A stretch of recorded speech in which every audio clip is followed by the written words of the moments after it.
अवध के गोंडा जिले की कटरा बाजार विधानसभा सीट की बात करें तो यहाँ का समीकरण समझना भी जरूरी है। सबसे पहले गोंडा की कटरा बाजार विधानसभा सीट के पिछले यानी कि 2017 के नतीजों के बारे में जानते हैं, जिससे आपको यहाँ की सियासी लड़ाई के बारे में समझने में आसानी होगी। 2017 में गोंडा की कटरा विधानसभा सीट पर करीब 67% मतदान हुआ और भाजपा के बावन सिंह ने यहाँ से चुनाव जीता, जो दोबारा विधायक बने। उन्होंने सपा के बैजनाथ दुबे को चुनाव में मात दी। कटरा विधानसभा में कुल 3,86,941 मतदाता हैं, जिनमें 2,06,798 पुरुष और 1,80,128 महिला मतदाता हैं। कटरा विधानसभा में रामदेव मिश्रा 1967 और 1969 में, दीप नारायण पांडे 1974 में कांग्रेस पार्टी से और 1977 में जनता पार्टी से, मुरलीधर मुनीम 1987 में कांग्रेस पार्टी से, मुनखा 1985 में लोकदल से, राम सिंह 1991 और 1993 में भाजपा से, बावन सिंह 1996, 2012 और 2017 में भाजपा से, बैजनाथ दुबे 2002 और 2007 में सपा से विधायक चुने गए। हमारे रिपोर्टर शुभम तिवारी ने पूर्व विधायक बैजनाथ दुबे से आने वाले विधानसभा चुनाव को लेकर बात की। आइए देखते हैं ये रिपोर्ट। पूर्व विधायक बैजनाथ दुबे जी जुड़ चुके हैं, इनसे बात करते हैं। क्या जैसे हमने लोगों से बात की, चुनावी माहौल पे चर्चा की, लोगों ने समस्याएं भी बताई और कितने वो खुश हैं अभी वर्तमान में जो विधायक हैं उनसे, और पुराने विधायक के बारे में भी लोगों ने कई चीज़ें बताई। चलिए जानते हैं इनसे, पूर्व विधायक से, इनकी क्या तैयारियां हैं अभी चुनाव को लेकर और आगे अभी क्या क्या इनका प्लान है जो ये करेंगे। और जी नमस्कार विधायक जी, बहुत बहुत स्वागत है हमारे चैनल पे। जानना चाहेंगे अभी आप जैसे 5 लोगों का ग्रुप बना के हर घर घर जाकर वोट मांगने की प्रक्रिया कर रहे हैं, जैसे हर ग्राम सभा में। पिछली बार भी आप जब विधायक थे, क्या कमियां आपको नज़र आती हैं कि क्या कमियां रह गई थी? बहुत हर गलती से, हार जीत तो अलग की बात है, लेकिन हर इंसान सीखता है हर गलती से। क्या कमियां आपको नज़र आती हैं जो शायद इन विगत 5 वर्षों में जनता को उस समस्याओं का सामना करना पड़े, और आप अगर विधायक होंगे सबसे पहले उन समस्याओं का निवारण करेंगे? सबसे ज़्यादा जनता को जो परेशानी है छुट्टा जानवर से, जो किसान है और रात भर जो है खेत अपना रखाते हैं और इसके बाद घंटा 2 घंटा खाना खाने आते हैं तो उनका खेत चल जाता है। सबसे ज़्यादा समस्या छुट्टा जानवर से किसानों की आमदनी बढ़ी नहीं। जो सिंचाई थी उसमें जो है डीजल महंगा हो गया, तो इसके कारण सिंचाई महंगी हो गई, बीज समय से मिला नहीं, खाद मिला नहीं, तो सबसे बड़ी समस्या तो किसानों की है। और दूसरे नंबर पर हमारे क्षेत्र में तमाम पढ़े लिखे नौजवान तमाम जगह पर बड़े बड़े शहरों में रह करके और वहाँ पर जीविकोपार्जन करते हैं। उनको कोई स्थानीय स्तर पर रोजगार नहीं है, स्थानीय स्तर पर कोई व्यापार नहीं है। वो सबसे बड़ी समस्या है। ये सरकार बनती है, हमको मौका मिलता है तो सबसे पहले कोशिश करेंगे कि जो नौजवान हैं बाहर पड़े हुए हैं वो आकर के स्थानीय स्तर पर व्यापार करें, रोजगार करें और अपने परिवार के बीच में रहें। अच्छा, योगी जी तो कह रहे हैं कि हमने जो 2.5 लाख नौकरियां दी हैं, तो आपको नज़र आती हैं वो नौकरियां कि यहाँ जो आपके क्षेत्र में विधानसभा में बेरोजगार बैठे हैं उनको नौकरियां कोई किसी को मिली हैं? कोई किसी को नौकरी नहीं मिली है। पहले आप बताइए कि जितनी जगह निकली उतना जो है उसका पर्चा लीक हो गया, तो नौकरी कहाँ मिली? नौकरी केवल जो है साड़ रखाने के लिए नौकरी मिली है। और जो पढ़े लिखे लोग थे वो बताओ कि कितना जगह उन्होंने निकाला और कितना भर्ती किया, और फिर इसके बाद सरकारी खजाने से उनको तनख्वाह कहाँ से दी जा रही है। वो भर्ती इस तरह मानते हैं कि जैसे पंचायत सेवक का एक पद उन्होंने निकाला, उसका पैसा जो है नरेगा से जा रहा है, कोई सरकारी खजाने नहीं जा रहा है। तो कोई भर्ती का काम उन्होंने नहीं किया, जानबूझ करके उन्होंने पर्चा लीक कराया जिससे नौजवानों को नौकरी न देना पड़े। अच्छा, अगर बात करें, आप जैसे कह रहे हैं कि हमारी सरकार बनने के बाद सबसे पहले बेरोजगारी का मुद्दा आपने उठाया और छुट्टे जानवरों की, जैसे आपने समस्या बताई कि छुट्टे जानवर से लोग बहुत परेशान हैं, वो आप करेंगे। अगर बात करें छोटे स्तर पर जो अभी ज़्यादा बढ़ा है आपकी नज़र में, या सारी चीज़ें आपकी नज़र में सब सही चल रही हैं? ना, भ्रष्टाचार पूरी तरह बढ़ा है और पुलिस विभाग बेअंदाज हो गया है। लोग मोटरसाइकिल पकड़ते हैं और एक कागज रहता है, हेलमेट रहता है, तो कहते हैं कि आपके टायर में हवा ज़्यादा है। कोई ऐसी बात तो है नहीं कि पुलिस के पास कोई मशीन हो कि हवा बताओ कि कितना ज़्यादा है, उसके लिए 500 रुपया ले लेते हैं। कोई मास्क नहीं लगाए है तो उससे 1-1 हज़ार रुपया ले लेते हैं। जिस तरह ठग पाते हैं तो ये उस तरह ठगते हैं, चूँकि ठगुओं की ये सरकार है तो इसलिए जितने कर्मचारी अधिकारी हैं वो जनता को ठगने का काम करते हैं। इसलिए मैं कहता हूँ भारतीय जनता पार्टी ठग की पार्टी है, झूठों की पार्टी है। और नाजायज सपना दिखा करके लोगों का वोट ले लेती है और फिर इसके बाद पूंजीपतियों की मदद करती है।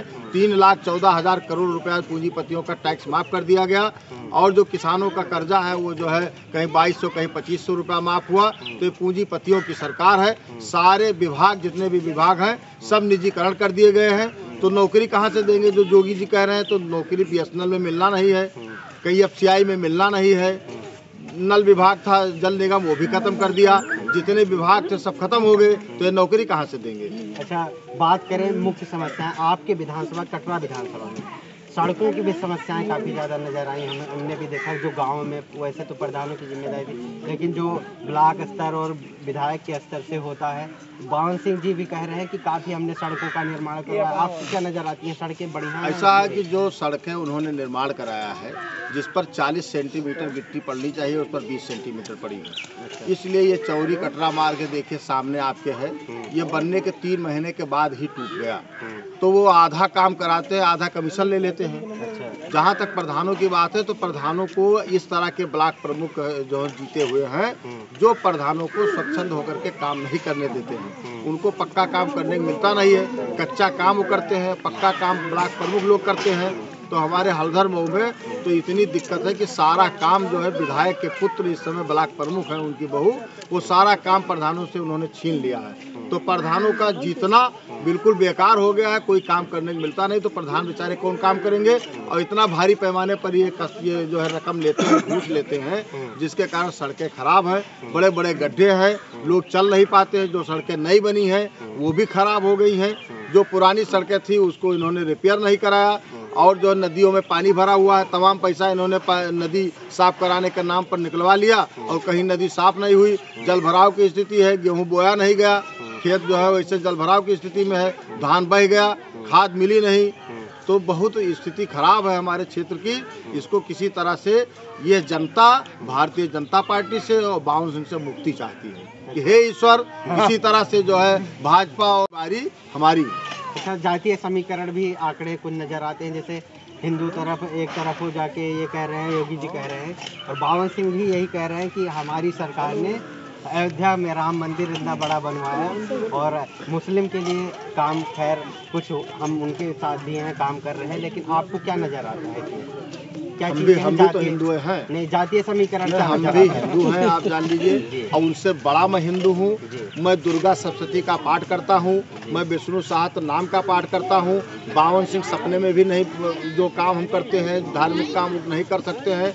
वो जो है मांस भी खाते हैं, मछली भी खाते हैं। हम बिल्कुल शुद्ध शाकाहारी हैं। तो सबसे ज़्यादा शुद्ध शाकाहारी हम हैं कि वो हैं। दूसरी बात रही बात कि हिंदू और मुसलमान का काम, तो उन्होंने जो आवास दिया, प्रधानमंत्री आवास मिला, मुख्यमंत्री आवास मिला, मुसलमानों को भी मिला। उज्ज्वला योजना में गैस उनको भी मिला, हिंदुओं को भी मिला। कौन सा अतिरिक्त काम हिंदुओं के लिए उन्होंने किया? और ये मंदिर की बात है तो 2014 में इनकी सरकार आई थी और केंद्र में इनकी गवर्नमेंट थी, मिलिट्री इनके पास थी, इनको घेर करके मंदिर बनवा देना चाहिए। तो सुप्रीम कोर्ट का इन्होंने बहाना क्यों लिया कि सुप्रीम कोर्ट आदेश करेगा? और ये तो कांग्रेस भी कहती थी, यही BSP कहती थी, यही सपा कहती थी कि सुप्रीम कोर्ट का निर्णय आ जाए, जो निर्णय आएगा उसका हम पालन करेंगे। तो वो पालन तो भाजपा ने किया। तो वही काम तो हम भी कह रहे थे। ये मंदिर बनवाने का कौन इनके ऊपर जो है जिम्मा है, कौन इनकी जिम्मेदारी है? वो तो सुप्रीम कोर्ट के आदेश से बन रहा है और सुप्रीम कोर्ट के आदेश से जो भी हमारी भी सरकार आएगी तो इससे ज़्यादा धन देने का काम करेंगे, इनसे बढ़िया मंदिर और उसका रखरखाव करने का काम करेंगे, हमारे राष्ट्रीय अध्यक्ष जी ने कहा है। जनता लाभ ही देखती है कि किस तरफ उनका फायदा है। पार्टी तो बात की बात है, लेकिन उनकी भी सरकार यही कह रही है कि हमने सारे काम किए, सारे जो युवा हैं या बुजुर्ग हैं सारी व्यवस्थाओं से वो खुश हैं। उन्होंने ऐसे काम किया है कि जैसे 5 किलो राशन देते हैं तो 75 रुपये का राशन हो गया। इसके बाद 500 रुपया किसान सम्मान निधि देते हैं तो 500 रुपया किसान सम्मान निधि और 75 रुपया गल्ला, 575 रुपया हो गया। और गैस सिलेंडर का दाम कांग्रेस की सरकार थी तो 417 रुपया था और वो हो गया 1000 रुपया। तो 600 रुपया 575 हमको देते हैं, 600 रुपया तो खाली गैस में ले लेते हैं। इसके बाद पेट्रोल कोई 500 ग्राम भरावे प्रतिदिन, तो 15 लीटर पेट्रोल का 40 रुपया कांग्रेस की सरकार से ज़्यादा लेते, तो 600 रुपया वो ज़्यादा लेते हैं। करुआ तेल जो है 150 रुपया प्रति किलो ज़्यादा लेते हैं। एक आदमी 2 किलो करुआ तेल खर्चा करता होगा तो 300 रुपया उसमें लेते हैं। तो 6 दूनी 12 और 3 1500 हमसे लेते हैं और 575 रुपया देते हैं। हमको देते क्या, हमसे लेते हैं। अच्छा, जनता फायदा ही देखती है। आपकी सरकार करने के बाद ये समस्याएं दूर होंगी? हमारी सरकार ने फायदा दिया। बच्चा पैदा होने से लेकर के पढ़ाई का खर्चा देते थे, इसके बाद शादी का पैसा देते थे कन्या विद्याधन के रूप में, लैपटॉप देते थे, और इसके बाद में लोग पढ़ें इंटर BA लड़के और लड़कियां करें उनकी फीस माफ थी, जो है पढ़ाई करें तो उसकी छात्रवृत्ति दी जाती थी, ट्यूशन करें तो उसके लिए पैसा दिया जाता था, या मेडिकल कॉलेज में पढ़ें और इंजीनियरिंग कॉलेज में पढ़ें तो उसकी छात्रवृत्ति दी जाती थी। योगी जी ने तो जो बाहर लड़के पढ़ रहे हैं उनकी छात्रवृत्ति ही रोक दिया। तो हमसे तो पैदा होने से लेकर के और मरने तक के हम पैसा देते थे। कोरोना काल में भी आप जनता के बीच रहे? कोरोना काल में हम जनता के बीच में रहे, तमाम सामान बांटा और मास्क बांटा और सब तमाम राशन बांटा, और बावन सिंह लेटे रहे, वो तो कहीं नहीं गए, ना भारतीय जनता पार्टी वाले गए। हम तो जो बाहर के जो तमाम लेबर आते थे उनको पूरी बनवा करके खिलाते थे, मास्क लगा करके जाते थे, उनकी सेवा करते थे। तमाम लोगों को तमाम जगहों पर हमने टेलीफोन करके वहाँ की सरकारों से राहत दिलाया। उनको लाने के लिए मैंने जिला अधिकारी से पास बनवा करके उनको वहाँ से लाए। जितनी मदद हो सकती थी कोरोना काल में हमने 55,000 लोगों की मदद किया है। सबका टेलीफोन नंबर हमारे कंप्यूटर में सेव है। कुछ सर्वे करवा रहे हैं क्या? नहीं, हम सर्वे नहीं करा रहे हैं, हमारा तो जनता सर्वे कर रही है। जनता सब हमारे तरफ है, जनता हमारे तरफ है, दलाल बावन सिंह के तरफ है। और जो लोग टिकट मांग रहे थे उनको बेचारों को टिकट नहीं मिला, वो भी सब हमारी मदद करेंगे। तो सब जनता हमारे साथ, दलाल बावन सिंह के साथ। तो इस बार दूबे जी आगे चल रहे हैं? हम तो आगे नहीं, बहुत आगे हैं, 50,000 वोट से आगे हैं। अब की इतना वोट से भारतीय जनता पार्टी हारेगी कि दोबारा साल भर वो जो है करवट नहीं बदल पाएंगे। क्या आपकी सरकार नया करेगी जो भारतीय जनता पार्टी नहीं? हमारी सरकार आई तो 300 यूनिट बिजली फ्री देगी, हमारी सरकार आई तो 5 साल राशन फ्री देगी, हमारी सरकार आई तो 10 लाख युवाओं को नौकरी दी जाएगी, हमारी सरकार आई तो एम्बुलेंस और बढ़ाया जाएगा, हमारी सरकार आई तो जगह जगह रोजगार जो है मुहैया कराया जाएगा अपने क्षेत्र में, छोटे छोटे बाजारों में, कि जो पढ़े लिखे समाज के लोग हैं वो सब अपना व्यापार करें। हमारी सरकार आएगी तो जैसे पहले काम किया उससे 10 गुना पहले काम करेंगे। और महिलाओं को जो 18,000 रुपया एक साल में जो है पेंशन देने का काम किया जाएगा। जो 60 साल से ऊपर हैं, चाहे बुजुर्ग हैं और चाहे महिलाएं हैं, चाहे पुरुष हैं चाहे महिलाएं हैं, सबको 18,000 रुपया एक साल में पेंशन के रूप में दिया जाएगा, जबकि ये 6,000 देते हैं। और इसके बाद जो किसान सम्मान निधि की बात करते हैं, इतनी योजनाएं हमारे राष्ट्रीय अध्यक्ष जी सोचे पड़े हैं, वो कहते हैं कि खजाना जनता का और पद हमारा। तो इस बार यूपी में क्या समीकरण नजर आ रहा है? कितनी सीटें लगभग निकल जाएंगी आपके हिसाब से? हम तो देख रहे हैं भारतीय जनता पार्टी के जितने विधायक हैं वोट मांगने जाते हैं तो वो जो है ढकेल दिए जाते हैं, कहीं जूते माला पहनाया जाता है, कहीं गाड़ी पर पत्थर पड़ता है। तो हम तो सोच रहे हैं भारतीय जनता पार्टी एक को सीट नहीं जीतेगी। टकराव नहीं, एक तरफ कोई टकराव नहीं, समाजवादी पार्टी कोई टकराव जनता पार्टी में कोई टकराव नहीं है। भारतीय जनता पार्टी पिछली बार लहर में थी, अब की लहर में बह जाएगी, उसी लहर में बह जाएगी, लहर में बह जाएगी। अच्छा। ऐसी और भी रोचक और दिलचस्प खबरें जानने के लिए आप विजिट कर सकते हैं हमारी वेबसाइट www.prsdnews.in। लिंक डिस्क्रिप्शन में दिया हुआ है, अभी जाएं और विजिट करें हमारी वेबसाइट www.prsdnews.in।